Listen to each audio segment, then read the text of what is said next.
วิธีใส่เลขกระเป๋าเนาะก่อนจะถอนเงินเข้ามา Binance เลือก USDT เลือก Polygon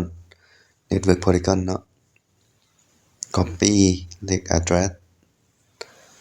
โอเคหลังจาก Copy แล้ว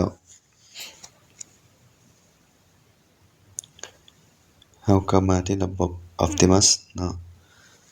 มาเลือกรูปคนนั้นเป็น Personal Data คลิกซ้ายเลื่อนลงมาข้างลุ่มกดใส่ปุ่มสีเหลืองเนาะกดโอเคทีนี้เอาไปเข้าเอาอีเมล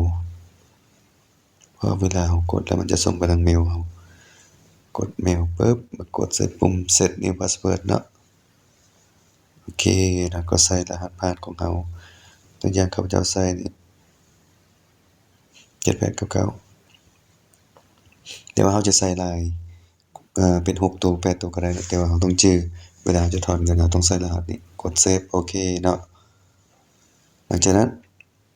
กลับไประบบ Optimus เหมือนคือเก่าเลือก3ขีดข้างถึง